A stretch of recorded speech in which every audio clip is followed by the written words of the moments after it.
We are going to time you. 8 minutes for the presentation. At 7 minutes, you will hear a bell and you'll have 1 minute left. And then you'll have 2 more minutes for discussion. Over to you, sir. At the outset, I would like to thank the Surgical Society of Bangalore, Dr. Venkatesh, Dr. Manish Joshi, and the EC members for affording us the opportunity to present our work in the, amongst all our colleagues.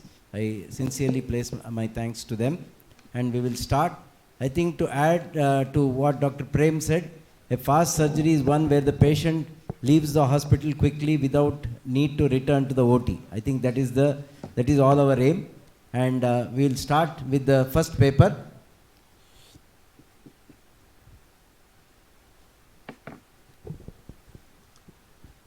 Request the other institutions, please, what the Sagar has done, they have done a Google Sheets.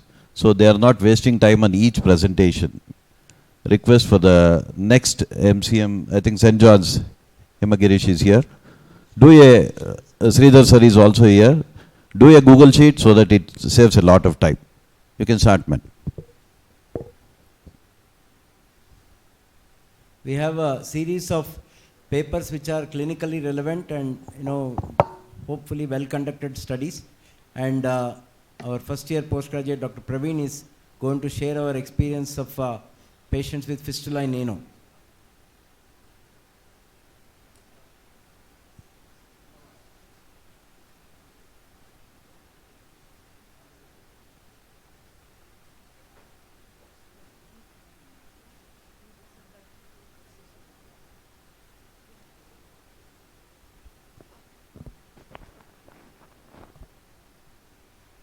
Start, Praveen.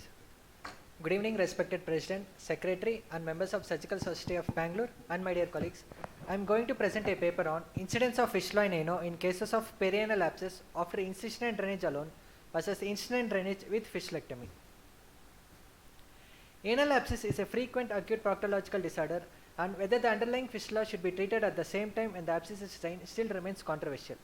A study showed that the incidence of anal fistula developing from anal abscess ranges from 15 to 38%, and in another study, the incidence of fistula following an abscess, incision and drainage was 26%, and incidence of recurrent abscess was 37%.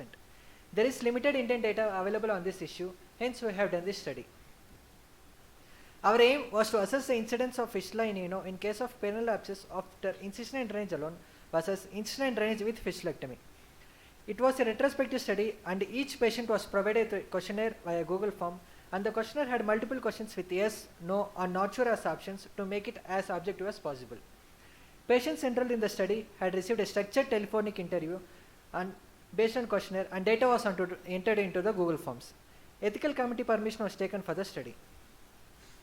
The study area includes Sagar Hospital, Jayanagar, Bengaluru, and Shanti Hospital and Research Center, Bengaluru, and all the patients who underwent surgery from 1st of June 2017 to 31st of May 2022 were included in the study. All patients who underwent incision and drainage with or without fistulectomy for perianal abscess and ischiorectal abscess in the last 5 years with a minimum follow-up of 1 year and age between 18 to 80 years of patients were included in this study. Patients who were not willing to participate in the study lost to follow-up under 18 years of age, and patients with inflammatory bowel disease with previous fistula in ano or perianal surgery with previous history of tuberculosis and previous exposure of pelvic radiation and history of any neoplasms in the rectum, anal canal or pelvis have been excluded from the study. Data was collected by the Google forms and then converted to the Google Sheets to analyze the findings. The data collected by the questionnaire and the findings of the surgeons was collated. After a minimum of 1 year and a maximum of 6 years follow-up, the data was analyzed to assess the incidence of fistula in ano, and the results were analyzed by the chi-square test with p-value less than 0.05 as significant. Coming to the questionnaire includes demographics and wound-related questions such as duration of wound healing, occurrence of fistula in ano, recurrence of perianal abscess, and treatment-related such as type of antibiotics, duration of antibiotics, and complications if present such as incontinence if present tabulated by Wexner score, and any other complications such as bleeding, cellulitis, venous gangrene, sepsis, etc. Coming to results, total number of cases were 146 and total number of patients responded were 121, and all of the patients were willing to participate in this study. Out of 121 patients, 49 patients who underwent incident drainage were grouped under A, and 72 patients who underwent incident drainage along with fistulectomy were grouped under B. And 90 were males and 31 were females. And majority of them had no comorbidities. Pre and intraoperatively, among 121 patients, 91 was diagnosed with perineal abscess, and out of them 57 had internal opening. 29 patients were diagnosed with ischiorectal abscess, and 15 of them had internal opening, and one was diagnosed with both perineal and ischiorectal abscess. According to literature, around 80 to 90% of abscess cases will be associated with the internal opening, but as one of our surgeons doesn't actively look out for the internal opening during the surgery, the rate of incidence was low in our study. 49 patients had undergone incident drainage alone, and 72 patients had undergone incident drainage along with fistulectomy. In group A, among 49 patients, 4 had recurrence of perineal abscess and 3 had occurrence of fistula. And in group B, among 72 patients, 3 had recurrence of perineal abscess and 2 had recurrence of fistula. And majority of them had no complications. The results were analyzed by chi-square test, but the results were not significant. To summarize the result, 49 patients from the group A, 8% had recurrence of perineal abscess and 6% had occurrence of fistula in ano. In group B, who underwent incident drainage along with fistulectomy, among 72 patients, only 4% had recurrence of perineal abscess and 2.7% had recurrence of fistula in ano.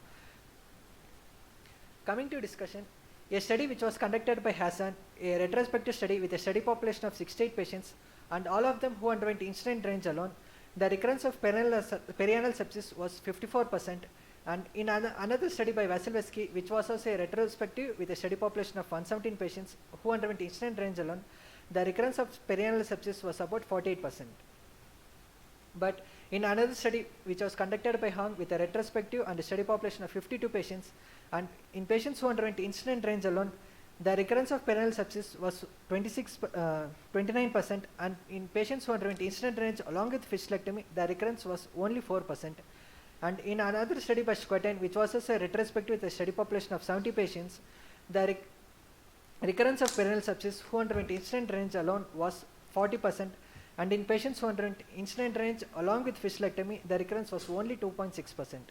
Coming to a study which was also a retrospective, but with a larger population compared to other study with 121 patients, and in patients who underwent incident drainage alone, there was a recurrence of perineal sepsis of 14%, but in contrast, who underwent incident drainage along with fistulectomy, the recurrence was only 6.7%. The only limitation of the study was being as a retrospective study. And to conclude, the recurrence of fistula and perineal abscess was low in patients who underwent incident drainage along with fistulectomy when compared to incident drainage alone, however without any statistical significance. But we will be continuing the study as a prospective and larger cohort to see whether any results could differ. Thank you. Thank you. I think, Praveen, you completed your talk well in time. Now the paper is open for discussion. Yes, sir. Ashok. Sir, if you can use the mic for the benefit of the audience. Thank you. The difference of the two groups of 23, how we have selected to each group? Sir? The two groups, they were not, there was no randomization. It is just, Yes, sir, we have just yeah, you please. we have just collected the data, sir, from the cases. The cases operated were, sir, 141, and we have collected the data from it and we have analyzed it, sir. It was a retrospective study, sir. Okay. Ashok.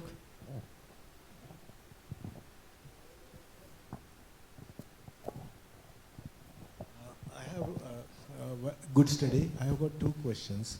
Yes, sir. One is, did you take culture and sensitivity of this pus?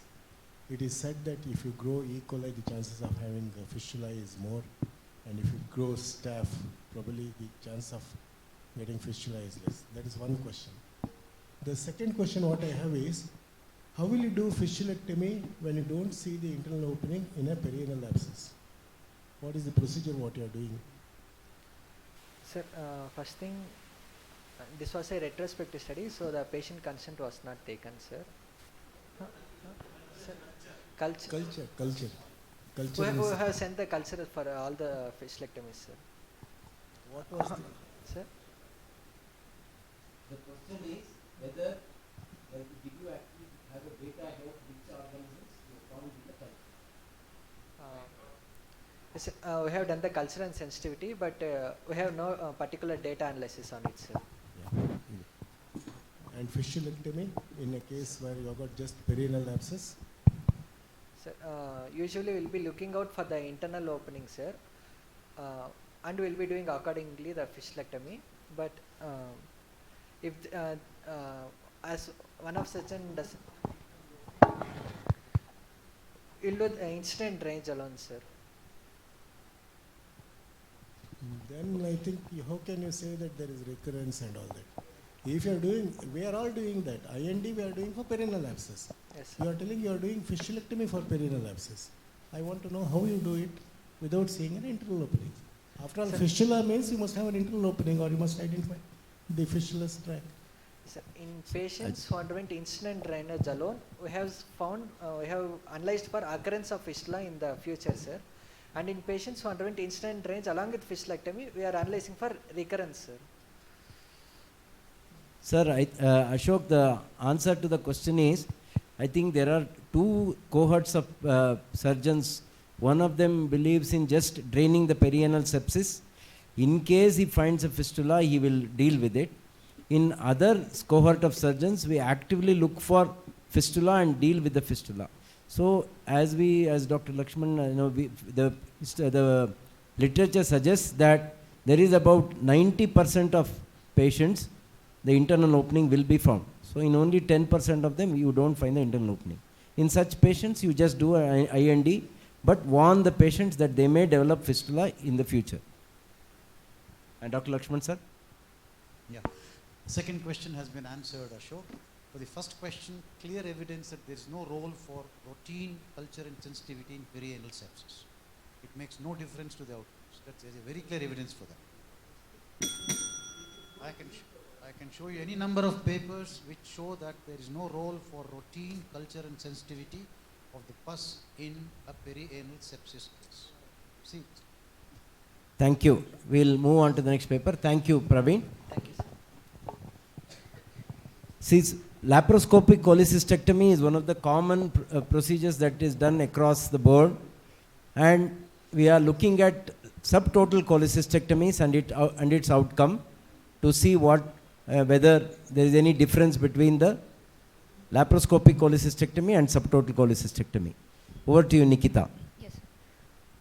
Good evening, Honorable President, Secretary and members of Surgical Society Bangalore and my dear colleagues.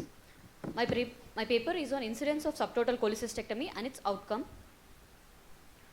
Laparoscopic cholecystectomy is considered as gold standard for all benign gallbladder pathologies, but not all gallbladders are as simple as described in the anatomy. Few of them might be difficult due to severe inflammation which distorts the local anatomy and renders the dissection more difficult. In these situations, surgeons usually opt for conversion to open. But there is an alternative approach which is laparoscopic subtotal cholecystectomy. Subtotal cholecystectomy is removal of portions of gallbladder when the structures of the callots cannot be identified. Aims and objectives of my study are to know the incidence of subtotal cholecystectomy in all the cases of cholecystectomies, to know the indications for cholecystectomy, and to assess the outcome of subtotal cholecystectomy. It was a retrospective observational study from January 2017 to December 2022. The study places included were Sagar Hospital, Jayanagar, Shanti Nursing Home, Jayanagar, Shanti Hospital and Research Center, Bangalore. Patient was followed up for a minimum of 6 months to the maximum of 5.5 years. All the patients with the age above 18 years who have undergone laparoscopic cholecystectomy were included in the study. The patients who had planned open cholecystectomy and aged below 18 years and diagnosed with gallbladder cancer were excluded from the study. During the telephonic interview, patients were asked this questionnaire, which included questions regarding the symptoms like abdominal pain, jaundice, fever, vomitings, and any hospitalization post-operatively. So, 1011 cholecystectomies were performed during the study period, and 88 cases were excluded due to the mentioned reasons. and 923 cases were included in the study, out of which 916 cases were laparoscopic cholecystectomies and 7 were converted to open. I would like to gladly emphasize that conversion to open rate is 0.76%, which is pretty low in comparison to the reported rates as per the literature, which is 1% to 15%. Out of this 923 cases of laparoscopic cholecystectomy, total cholecystectomy was performed in 903 cases and subtotal was performed in 20 cases, out of which 18 were laparoscopic and 2 were converted to open. During the analysis, they were categorized into uncomplicated and complicated gallbladders. In uncomplicated cases, which is 38%, we have performed one subtotal cholecystectomy, and 61% of complicated cases we have performed 19 subtotal cholecystectomy, which is 3.3% of those complicated cases. Majority of the cases of the subtotal cholecystectomy were male, in contrast to the increased high incidence of gallbladder pathology in female. Most of the cases were greater than 60 years of age. Diabetes and hypertension was the common comorbidity in the subtotal cholecystectomy cases, and 6 of them had underwent ERCP prior to the cholecystectomy surgery. The diagnosis of the cholecystectomy cases was ranged from acute cholecystitis to symptomatic cholelithiasis, and acute cholecystitis and empyema had higher number, with 1 case of sepsis and 2 cases of perforation. Intraoperative findings and gallbladder findings had empyema and frozen colors with a higher in number, followed by fibrosed gallbladder and gangrenous, and 2 cases of perforation, and in 3 cases gallbladder was adherent to bowel. Surgical procedure was in 11 cases en-masse ligation was done, and in 9 cases suturing of gallbladder stump was done. Fundus first approach was done in 8 cases and drain was placed in 10 cases. There were no intra-op complications or immediate post-op complications. Statistical analysis was done for the risk factors which we thought could be of importance, and out of which male gender, status post ERCP and diagnosis of empyema had statistical significance. Age greater than 60 years had no statistical significance. On follow-up, out of 20 subtotal cholecystectomies, 14 patients were contacted who are healthy with no complaints and no complications. 6 patients could not be contacted. Incidence of subtotal cholecystectomy in our study is 2.16%, which is significantly lower than peer studies. The risk factors such as male gender, ERCP and empyema had statistical significance with association and predictive importance. Surprisingly, there were no complications as far as the patients who were contacted. Comparing our study to other 2 studies regarding subtotal cholecystectomy, they had very huge population of study population in comparison to our study, and the incidence was significantly higher than our study. The complications in James et al. Study had 11%, and post-op complications in Weeming test study was 14% and 45% in James study. There were no complications in our study. Limitations are it's being a retrospective study, the total number of subtotal cholecystectomies being less to assess the outcome of the surgery, and the follow-up 6 patients could not be contacted. In conclusion, laparoscopic subtotal cholecystectomy is clinically feasible and safe alternative procedure when there is a difficult gallbladder and it is challenging to the surgeon. Thank you. Thank you, Nikita. The paper was presented well in time. Now it is open for discussion. I would like to ask the judges to ask the questions first and then the students. We have Sharan and Kruti madam. So, Dr. Nikita, I would like to ask you, so what do you mean by, do you have any idea of D-line while doing laparoscopic subtotal cholecystectomy? What is a D-line? What is segment 4A approach? It is especially useful for this type of complicated cases where your line of dissection is above the Rouvier sulcus, okay? Yes, sir. Sharan, you can answer that. You can introduce yourself. Sir, myself, I am Dr. Sharan, Associate Professor from Vaidai Medical College. It is the imaginary line, sir, which passes through the segment 4B. So it is above the Rouvier sulcus. So if your dissection is well above that, so the chances of injury to CBD is very less. Okay? Yeah. Thank you. Excuse me, a good paper, but have you noticed the timing of the surgery and from the time of acute attack? Because that is the most important point where most of the subtotal cholecystectomy occurs. No, sir. No, sir. Timing of the surgery. No, sir.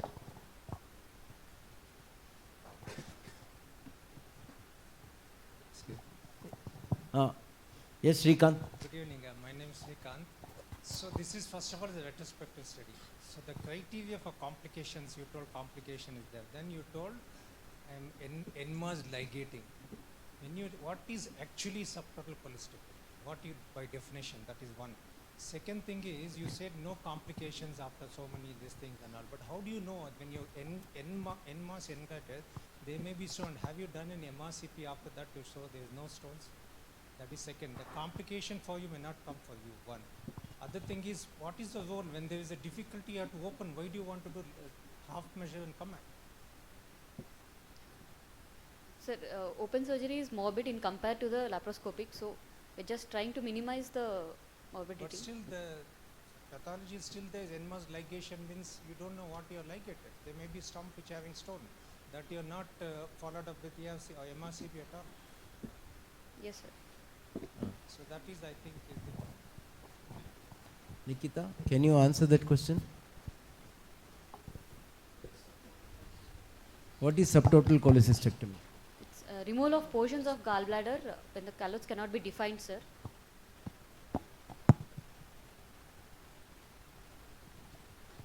Leaving behind a gallbladder stump or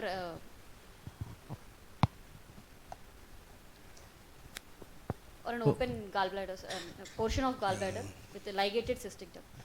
I think Can I- Srikanth's yeah. answer to your question is that we have about 20 patients who had subtotal cholecystectomy, and out of them we have been able to get response from 14 of them, and none of them have had any further admissions or symptoms. So I agree, if in ideal world you may want to do an MRCP, but most of these are actually based on the symptomatology of the patient. If the patient, so the other 6 who have not been followed up, so we don't know, they might have gone elsewhere and they might have had problems, which we have admitted openly.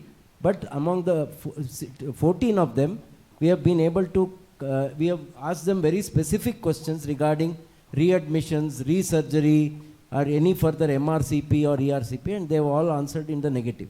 And these were objective questions. Yeah, but that is again based on symptomatology. So none of them, actually those 14 patients are well, and we have data for that. Thank you. Thank you, Nikita.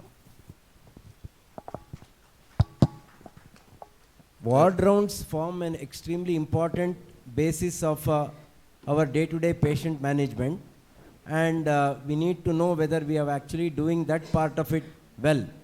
Again, actually ward round also forms an important part in the exams also. The students are taken through a ward round to know whether they have actually been working in the ward and do they know how to manage the patients. So we need to know how the ward rounds are being done, and is there any way of objectively assessing this. So Pavan is going to tell us about that. Thank you, sir. Good evening, respected President, Secretary, members of Surgical Society of Bangalore, and my dear colleagues. I am going to present a paper on impact of introduction of ward round template. As we all know, surgical ward rounds are conducted at fast pace, so it is common that some of the documentation of information given to the patient and their management plans are missed. A study conducted in UK involved 432 surgeon-patient encounters showed there was a major discrepancies in the documentation, especially regarding the patient's information and their management plans. To avoid this, ward round documentation can be used. The documentation helps to, it ensures important clinical information and thereby improving the patient safety. Documentation serves two main functions. It is directly affecting the patient's care, and it can be used as medical legal record. And it helps to understand the rationale behind the patient's admission, treatment plan for the patient, and to identify the teams who are responsible for the patient's care. For this, documentation should be complete and clear, and it should be updated on a daily basis. The aim of the study is to improve the patient safety and ward-round documentation by creating a standardized paper-based ward-round template. This is a prospective observational study conducted at Sagar Hospital, Bangalore over a period of 6 months, and the data was collected prospectively aiming to focus on documentation after surgical ward rounds. Initially, we have observed documentation of initial 100 patients without ward round template. Then we conducted programs to increase the awareness of our residents toward ward round template. The template is based on the SOAP regime, and it includes National Early Warning Score used in National Health Services of UK. Subsequently, we observed the documentation using ward round template after surgical ward rounds for the next 100 patients. The data was analyzed to know the effectiveness of the ward round template in improving the documentation. Then the results were analysis was done using the chi-square test comparing the two groups. P-value less than 0.05 was considered as significant. All general, oncological and thoracic surgical cases were included in the study, and the cases from departments not listed above were excluded in the study.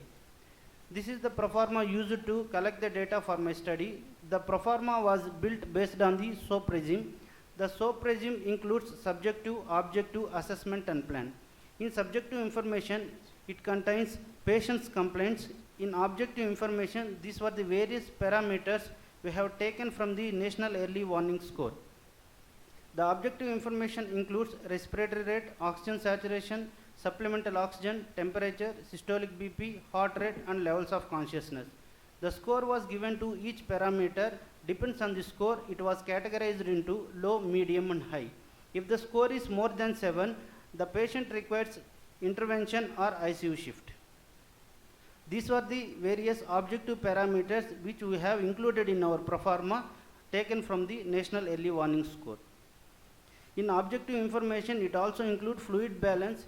It includes fluid total input, total output, urine output and relevant clinical examination. Based on the subjective and objective information, we can assess the patient and differential diagnosis can be formed, and depends on the differential diagnosis, we can formulate the treatment of plan. The treatment plan includes drugs chart, indication for antibiotics, DVT prophylaxis, blood reports and radiological investigations. All the above mentioned parameters were checked for the presence or absence of the entry, and this data was recorded in Google form, which was converted into Google spreadsheet to be analyzed. Patient consent was not required in the study as it is a process audit and the subjects were anonymous. Patient data was neither documented nor revealed in the study. Coming to the results were analyzed based on the SOAP regime. In subjective information, documentation of clinical information was improved from 53 to 96% with statistical significance. These were the various objective parameters. Documentation of various objective parameters like respiratory rate, oxygen saturation, supplemental oxygen, temperature, systolic blood pressure, heart rate, levels of consciousness were improved, and it was statistically significant. Similarly, in objective information, fluid balance includes total input, total output, urine output and relevant clinical examination. Documentation was also improved and it was significant. With respect to relevant clinical examination, we were following the similar documentation earlier to this also. Coming to the assessment, documentation of differential diagnosis has improved from 21 to 47% and it was significant. In assessment and plan, it includes drug chart, indication for antibiotics, DVT prophylaxis, blood reports and radiological investigation. All this shows significant improvement in the documentation. In objective information in fluid balance, even though the documentation of urine output showed statistical significance, but the numbers are less because most of our patients are routine operative cases like laparoscopic cholecystectomies, which doesn't require any catheterization and urine output monitoring. With respect to DVT prophylaxis, the documentation showed significant improvement, but most of our patients are routine operative cases with low risk and doesn't require any DVT prophylaxis post-operatively. However, the documentation should be reviewed and it should be documented, which needs to be improved in our study. This is the comparison of our study with other studies after introduction of ward-round template. Thompson conducted a similar study with 95 patients and Wright conducted a similar study with 70 patients. By considering all these parameters, in our study, we have considered similar parameters and all these parameters show a significant documentation with statistical significance. Hence, we conclude that introduction of ward round template in our surgical ward rounds improves documentation, which in turn may result in improved patient care. Thank you. I think that was well within time. Now the paper is open for discussion and questions. Judges, please. Yes. With the template, did you require any extra time to record it, and who has done the recording? Madam, I will only assess the recordings, ma'am. And time is not the thing, ma'am. Actually, after surgical ward rounds, whether all the pro forma parameters are completely documented or not, we will see, ma'am. Without template, is there any time difference? Without template, there is no time difference, ma'am. Doctor, do you think no, the template was it was not about the template. They were educated about the template. After what we have seen is we have seen how they were doing before the introduction of the template, and then they were educated about the template, whatever the guidelines says. Then after that, consecutive 100 cases were assessed by him. How they were how the documentation has been improved post implementation of the template. Yeah, Doctor, I'm Dr. Akshat. So you have excluded pain's score from this. Do you think it would benefit, or is there any reason to exclude the pain score from the? Sir, usually surgical cases and oncological cases, thoracic cases, what we are following in our things, so we included that, sir. Okay. Pain score. No, sir. No, sir. No, sir. Probably it should have been included, but because we followed the SOAP regime and the news template, which did not have that, so we just wanted to make it objective and structured. The research question was not looking at pain. We were looking at documentation in the accuracy and the picking up of early warning signs.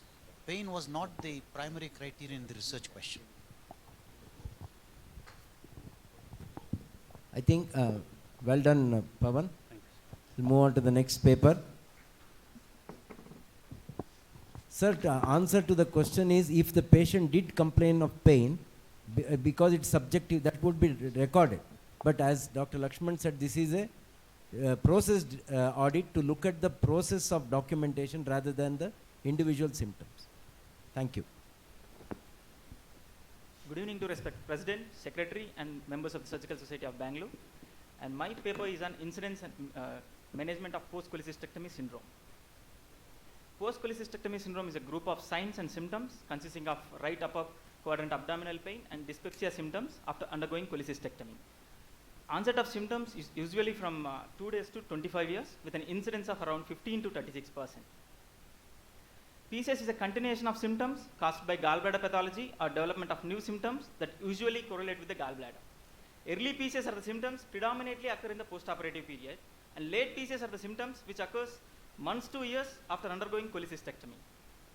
And most common cause of PCS are extrabiliary in nature, such as reflex esophagitis, peptic ulcer disease, irritable bowel syndrome, or chronic pancreatitis. And biliary causes of PCS are classified into early and late. Early are the causes occurring secondary to surgical complications during cholecystectomy, such as retained cystic duct stones, common bile duct stones, and bile salt-induced diarrhea. And late PCS can be due to bile duct strictures, recurrent common bile duct stones, or sphincter of OD dysfunction. And fasting gastric acid bile concentration is higher after undergoing cholecystectomy, and this concentration is much more higher in the patients who underwent post-cholecystectomy syndrome. And diagnosis of PCS is primarily made clinically based on signs, symptoms, and laboratory investigations. And our aim is to know the incidence and management of post-cholecystectomy syndrome. And our study is a retrospective study conducted in Sagar Hospitals, Shanti Nursing Home and Shanti Hospital and Research Center. And study period is from 1st January 2017 to 31st October 2022. And we have included the patients who underwent cholecystectomy in the last 5 years were followed up for the study, and each patient was provided with a questionnaire which contains questions regarding symptoms and any admissions with symptoms of PCS. And patients enrolled in the study had received a structured telephonic interview and data was entered into the Google Forms. And these data is converted into Google Sheets and analyzed to know the incidence of PCS after undergoing cholecystectomy. And we have included the patients who underwent laparoscopic cholecystectomy under GA with age greater than 18 years. And we have excluded the patients who are known cases of chronic pancreatitis, chronic liver disease, multiple surgeries in one admission, and known peptic ulcer disease patients and who are diagnosed with carcinoma gallbladder. And our questionnaire includes demographics such as name, age, sex, and date of admission for the surgery and date of cholecystectomy. And the complaints of PCS were divided into early and late, basing on the onset of symptoms from the period of surgery. We decided it as early if the onset of symptoms were less than 2 months from the onset from the period of surgery, and we said it as late if the onset of symptoms were greater than 2 months from the period of surgery. And we asked the patient about the symptoms such as pain abdomen. If the patient says yes, we ask the subset of questions like onset, location, severity, and further. And other symptoms like vomiting, loose stool, abdominal bloating, heartburn, fever with chills and rigor, and jaundice. And if the patient has comorbidities were included, and if investigations if the patient was undergone, we have asked, and like routine blood cultures, blood investigations, and routine investigations like ultrasound abdomen and pelvis, CT abdomen and pelvis, endoscopy and MRCP if they have underwent, and diagnosis surgery. And we have included 916 patients who underwent laparoscopic cholecystectomy during this period, of which 74 patients were not able to contact, and 842 patients were able to contact, and 738 patients were having no symptoms of PCS, and 104 patients have the symptoms of having the symptoms of PCS. And further divided into early and late, of which 19 patients have symptom of heartburn, and 15 patients have abdominal bloating, and 6 patients have having both heartburn and abdominal bloating in the early PCS.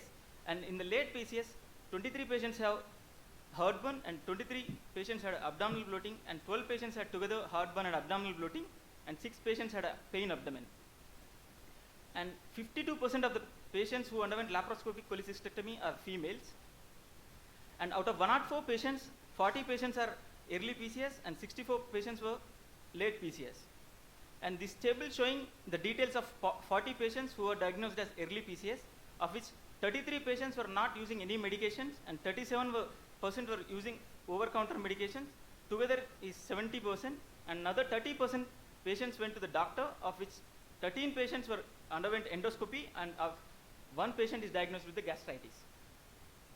And this table is showing the details of 64 patients who diagnosed with late PCS, of which 36% of the patients were not using any medications, and 28% were using over-counter medications, and another patients went to the doctor, of which 23% were just treated with the medicines, and 13% underwent endoscopy, of which 1 patient was diagnosed with the gastritis.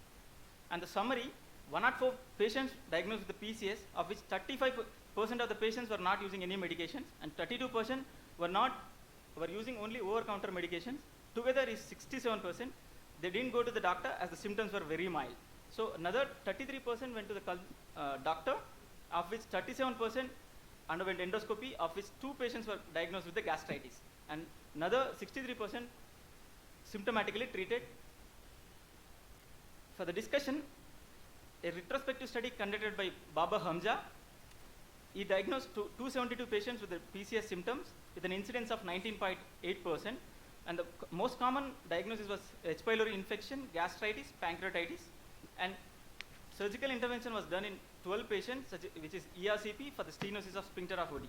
Another study, which is prospective study conducted by Abdul Rahman, diagnosed 39 patients with the PCS symptoms with an incidence of 23%. Diagnosis was most commonly gastritis and pancreatitis, and no surgical interventions was seen. And our study is a retrospective study with 104 patients with PCS symptoms with an incidence of 12.3%, and 2 patients was diagnosed with the gastritis, and no patient has underwent any intervention. And in our study, incidence of PCS is less with minimal interventions when compared to other studies. Thank you. Paper was presented well in time. It is now open for questions.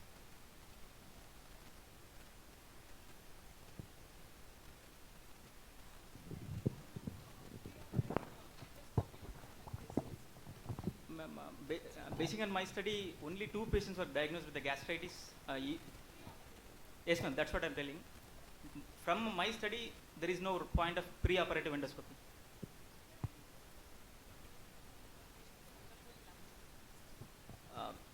If the patient is undergoing surgery as a prophylactic measure, it's better to go for endoscopy if the patient is mainly complaining of symptoms of GRD.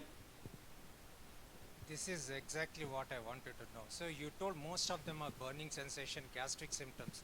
Since it is a retrospective study, how do you ensure there is no gastritis before the surgery? You told it's not a mandate. Yes, sir, but most how of do you the know patients... they didn't have gastritis? Now you're saying post-op they had gastritis, endoscopy, other thing. When there is no thing to diagnose, there is no gastritis before surgery. How do you know all these symptoms are not because of that? Sir, if it is there also, only 2 patients were with endoscopy diagnosed, only 2 patients. If I do endoscopy for every patient, the burden for the patient will increase. Anyway, if the patients are there, if the patient... Your paper is symptoms, no symptom has to reduce. Then Yes, you have sir. to do it. The patient's symptoms have reduced after treatment, sir. How do you ensure there is no ulcer or gastritis symptoms before surgery? We are, sir, pre-operatively we will inquire the patient about the symptoms, and also the symptoms were relieved after undergoing surgery, hence they have been discharged. Later, after the surgery, they are again started developing the symptoms. Sir, I think Vinod has answered the question in a roundabout way, but main thing to see is, the proof of the pudding is in its eating. If you look at size number 1,000 patients, and majority of them have become asymptomatic after laparoscopic cholecystectomy, which proves the point. There is no need to do unnecessary endoscopies in the preoperative period. If the patient's symptoms recur after surgery, a select group of patients you can do endoscopies, and which shows only 2 of them had gastritis. So I think the thing speaks for itself. So if at all, if the symptoms of dyspepsia are predominant, or retrosternal burning and things like that, or eructations and in such case, maybe in selective patients you can do endoscopy. Dr. Lakshman sir, you want to add anything? In your study, did you make out how many cholecystectomies were done for asymptomatic incidental gallstones and how many were done for acute cholecystitis? No, only Because that makes the difference in post-cholecystectomy syndrome. If you have acute cholecystitis and you've knocked off the gallbladder, they do well. They don't have anything. But when you do elective cholecystectomy for asymptomatic stones, you must have an endoscopy to make sure there's no other cause of dyspepsia. Don't attribute every dyspepsia to stones. They could be silent. And when they are silent, they are functioning gallbladders. So when you remove a functioning gallbladder, then the incidence of these things can happen. So next time, try and decide which type of gallbladder surgery is done. Yeah, I think Rajan sir, to answer your question, we have actually analyzed during the subtotal cholecystectomy, which Dr. Nikita presented before, and his study. I think the incidence of asymptomatic gallstones laparoscopic cholecystectomy is very minimal. I think it was mainly for acute cholecystitis and recurrent cholecystitis and symptomatic gallstones. Around 61% was for complicated gallstones and 39% for symptomatic as well as asymptomatic. One last question. What was your incidence of diarrhea or IBS symptoms? You have not mentioned only. No, sir, there is no. We have asked the question. The patient has zero. Yes, sir. Zero. Out of 900 or 800, zero. Yes, sir. I thought most of the patients present with some loose motions. I think again it proves the point, patient selection is extremely important before doing laparoscopic cholecystectomy. Thank you. Vinod, thank you. I think there are... Just a minute. One thing that Dr. Rajan says, probably dyspeptic symptoms when they have, you can't say it is only because of gallstones. Probably it may be something coincidental, so probably their endoscopy is mandatory. As I admitted myself, yeah. In patients where there is predominance dyspeptic symptoms, then such patients it is better to do an endoscopy, no doubt. And second thing is a comment. I think the candidate should be answering more. The seniors are answering more. I've been keep telling this. The concerned faculty cannot stand and answer. Please, this is a forum for postgraduates. I request only the postgraduates should answer, not the consultants. And as we have only 10 minutes for each paper, we're already running short of time. You can put your questions across. We have Surgical Society group, the consultants, PG's group. You can put your question, the others will answer. Otherwise, you can only answer to continue the academic program. Thank you. Venkatesh, I agree with you entirely, but I only answered the questions after the candidate stopped answering the questions, because no question should go unanswered for the benefit of the postgraduates, which is why I clarified certain points. Thank you. Dr. Indraja, Dr. Indraja, please start presenting your paper on incidental findings on laparoscopy and its impact on surgical decision making. Good evening, respected President, Secretary and members of Surgical Society of Bangalore, respected teachers and my dear colleagues. I am going to present a paper on incidental findings on laparoscopy and its impact on surgical decision making. Despite the recent advances, many surgeons encounter unexpected findings during the course of the surgery. Incidental finding is defined as unexpected lesion or condition found in an operation that is unrelated to the original condition and the patient had consented to. It may have hard challenge to the surgeon on several aspects. First, the operating technique and instrumentation might differ according to the new finding, and patient had not consented for the new procedure. This may hesitate the surgeon whether to proceed or not. It was a prospective observational study to determine the frequency of incidental findings on laparoscopy and its impact on surgical decision making. The study was conducted in Sagar Hospital, Shanti Nursing Home, Shanti Hospital and Research Center from December 2022 to May 2023.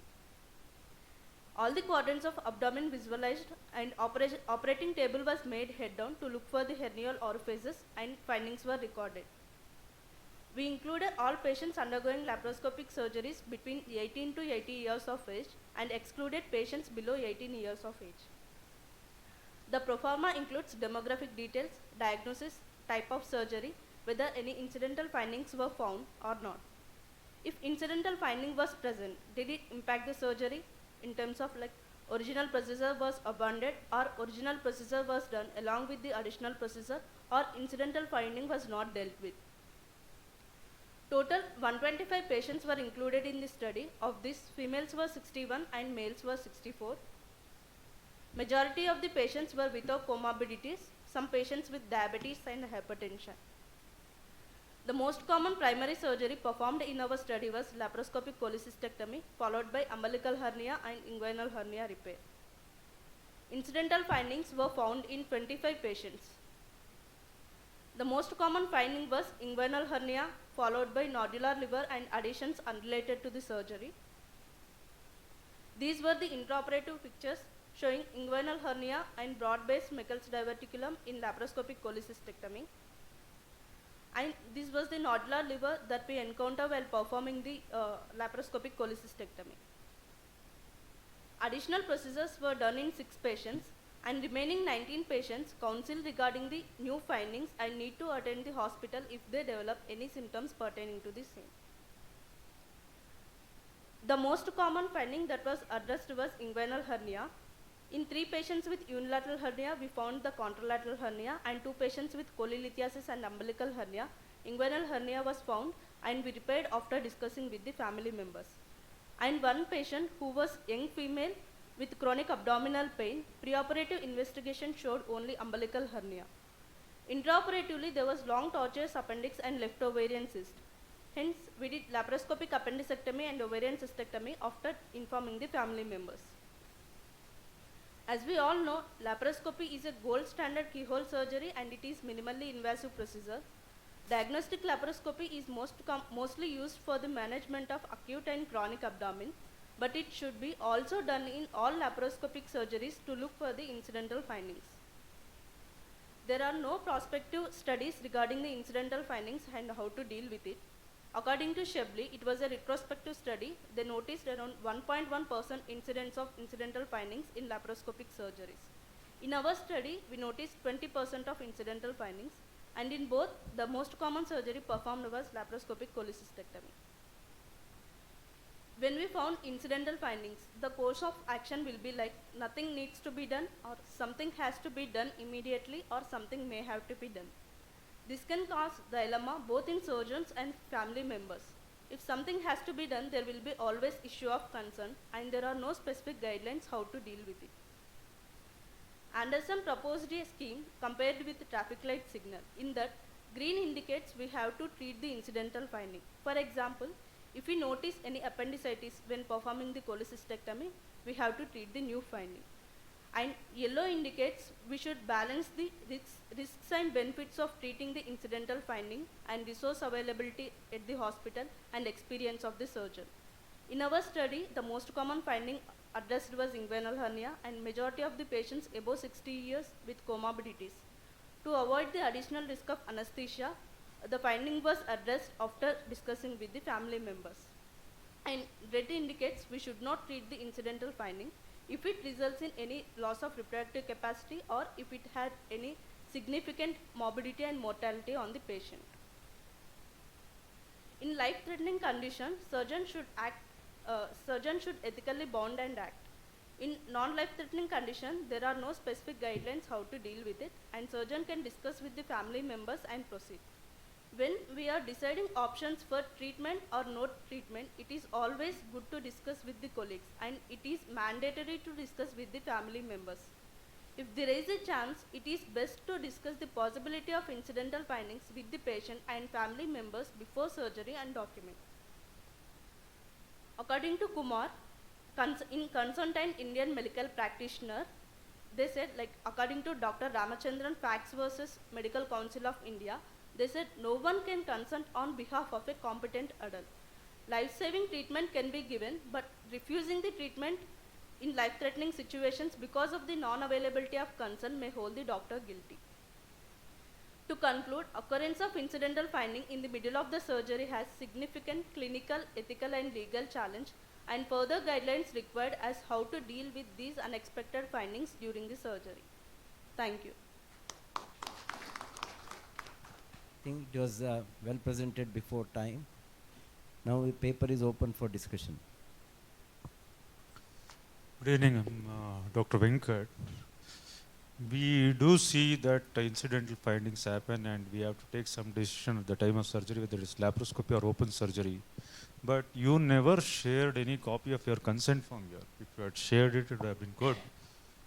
What would you mention in your consent form before you take the patient for surgery? What are those lines that are written in the consent form so that you can take some necessary actions for incidental findings?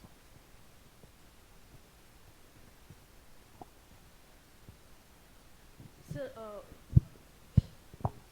you must be having a consent form, right? Yes, sir. There is no uniform consent form all over India. Supreme Court said, okay, you can use these few lines, we are using those few lines. But in your consent form, is there something mentioned? Sir, regarding the incidental finding, or no, sir.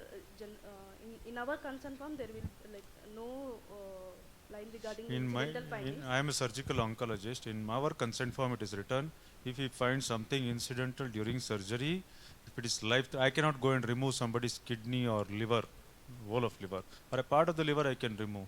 I can remove appendix, I can remove ovarian cyst, which is not life-threatening. I am not going to go out and talk to the relatives or take their consent. Their consent is not valid. Whatever you have to take has to be taken before surgery. You said that. But in your consent form, there must be a line. If it is life-threatening, you can do that, and there is no need to come out and ask for that. In these cases where maximum is umbilical hernia and inguinal hernia. So that indicates the preoperative clinical examination was grossly inadequate. No, sir, clinical. Hello. Dr. Santosh. Hello. Incidental finding is a very high number. So were all the patients examined for inguinal hernia, their hernial orifices and all? Yes, sir. On routine examination. And one of the patient ovarian cyst and appendix, all that was missed on imaging?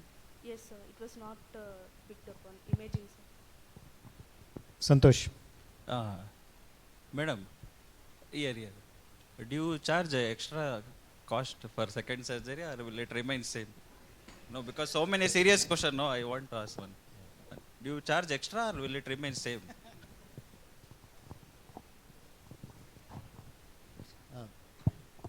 This incidental findings, you could have some negative findings as well.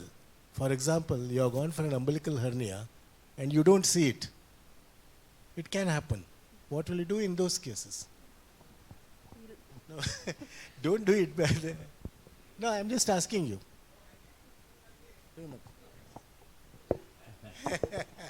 Excuse me. As far as I know, if you find any... Sir, she can see me. I am in the front page, front line. I think time is up. Yes, Sampath. As far as I know, if you find a incidental findings, okay, I think you should not remove it, because that's I think Supreme Court or medical legally it is not accepted. Even going out and asking and coming back and doing is not accepted. If it is not life-threatening, if it is life-threatening, you don't have to ask, you can go ahead. If it is not life-threatening, you should not do next surgery. You have to inform them, take a consent, and whenever you want to do, you can. I think that is a medical legal right. this. Supposing while doing an operation, some excessive thing has been found inside, in the abdomen. You have to go to the concerned relative outside, get his consent, then do the procedure. No, sir. Actually, sir, this is... No, I say the thing is, that is etiquette, that is politeness and etiquette. But the thing is, legally, this question has not been answered. We just presented this just to open this topic up for discussion. But the thing is, legally, only the patient's consent is the only valid legal document. Getting signature from the relatives cannot hold up as a legal document in the courts. That is definite. But to answer Dr. Pujari's question, I think clinically we have examined these patients, and many of them may have just cough impulses, but they may not have definitive hernias as a lump. And when we look from inside, it will appear as a hernia, and even radiological investigations miss about 20-30% of these cases. So I think it is not to criticize anybody.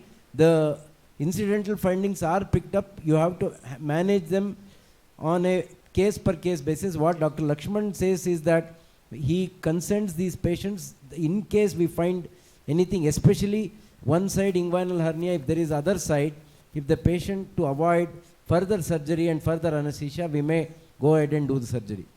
However, this topic is still hot. I don't think there are any guidelines, and it will continue to rumble on. Thank you. No, actually a good paper, because this is providing food for thought for many surgeons, because laparoscopy gives you a wide view, and you get to see so many incidental things, what to do and what not to do. Correct. So at least here, okay fine, we don't have a fixed thing, at least here can we come to a consensus as to what to do when we find only after findings. 9:30 p.m. The ground floors.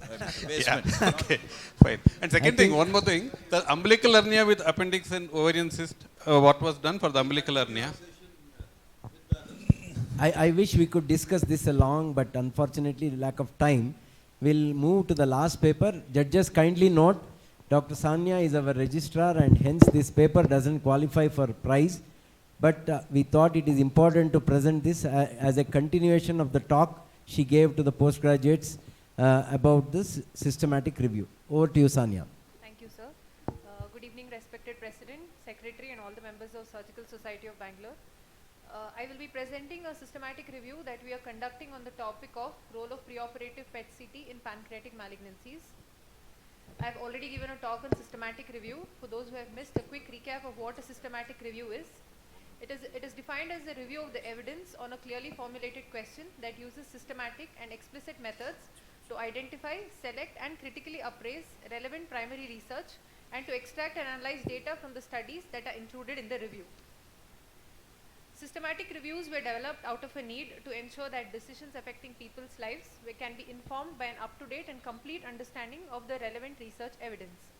Systematic review, the primary aim of the systematic review is to eliminate the bias. The systematic review totally has 7 steps. First is the topic selection based on the area of interest to define the topic. Then conceptualize and create a protocol in which the inclusion and exclusion criteria of your study is defined. Depending on the inclusion and exclusion criteria, you start searching for the studies on various databases and screen for those abstracts and exclude the abstracts which are not related to your topic. Once you find the abstracts which are related to your topic, get access to the full text articles and appraise those studies. Once the studies are appraised, you abstract all the data and then synthesize and interpret the results. These are the basic steps of how a systematic review is conducted. The ongoing challenges we face while conducting a systematic review is that the time required for a complete systematic review is often more than 2 years following the publication of a protocol. Methodology for undertaking reviews more rapidly is developing quickly, and this process is very cumbersome and complicated. To come to the topic of role of preoperative PET-CT, we have been conducting a systematic review. Despite the advances in imaging technique, the accurate diagnosis of pancreatic cancer remains challenging, and as the treatment modalities for different lesions of pancreas remains different, it is important to decide the nature of the lesion, whether it is benign or malignant, and if it is malignant, the stage of the disease becomes important. As pancreatic surgery is associated with high morbidity and mortality, the potential benefit of PET-CT evaluation in formulating a treatment strategy deserves to be examined, and approximately 80% of the patients that come to us with pancreatic cancer will already have regional spread or metastatic disease. Therefore, the role of preoperative PET-CT in such patients is important to help us guide the decision-making process and thereby avoid unnecessary surgeries. A small information about the 18-FDG, it is a glucose analog actively taken up by the pancreatic cells by GLUT1 receptor and phosphorylated by hexokinase during glycolysis. The overexpression of this GLUT1 receptor and glycolytic enzymes has been demonstrated in pancreatic carcinoma.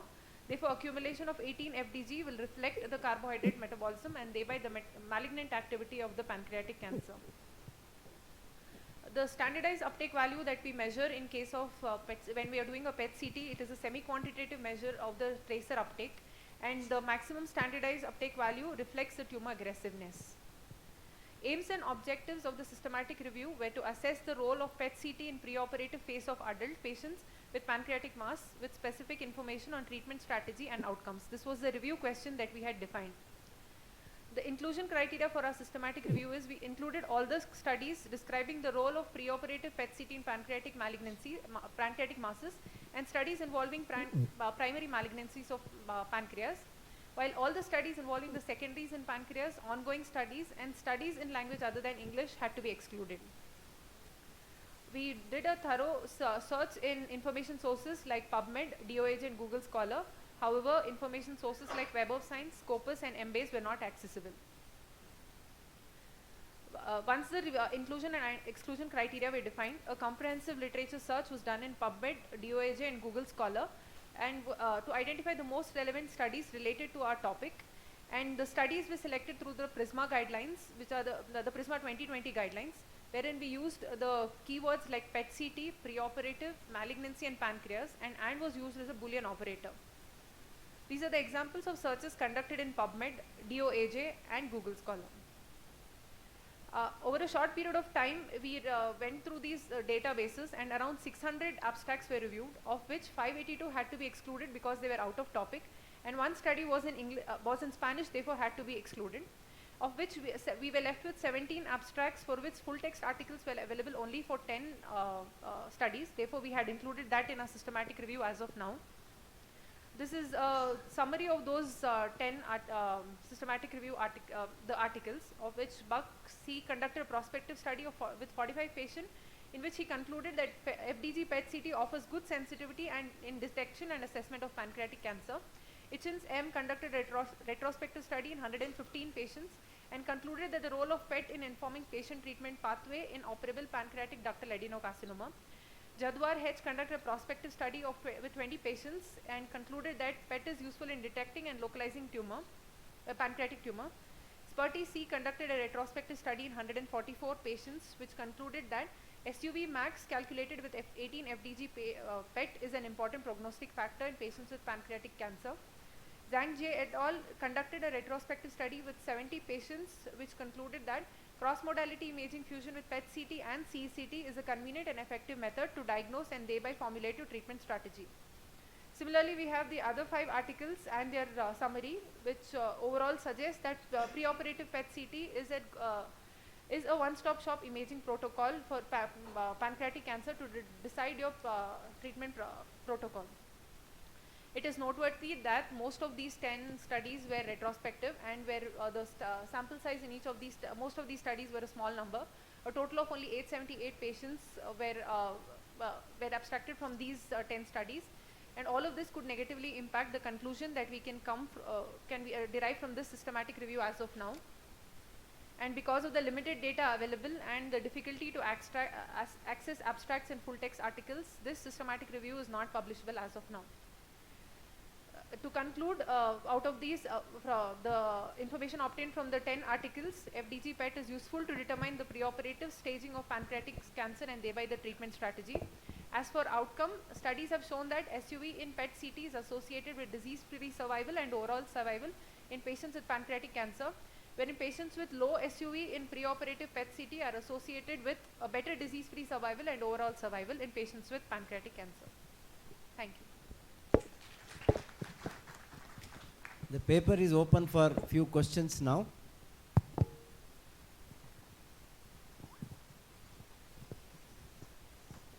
Thank you, Sonia. Nice presentation. Any questions will be shared in the group. Please answer it. Yes. Okay? Sure. Yeah. Thank you, sir. She is our BMC alumni. Yeah. So the SSP is celebrating Golden Jubilee. 1973 it started, and 2023 being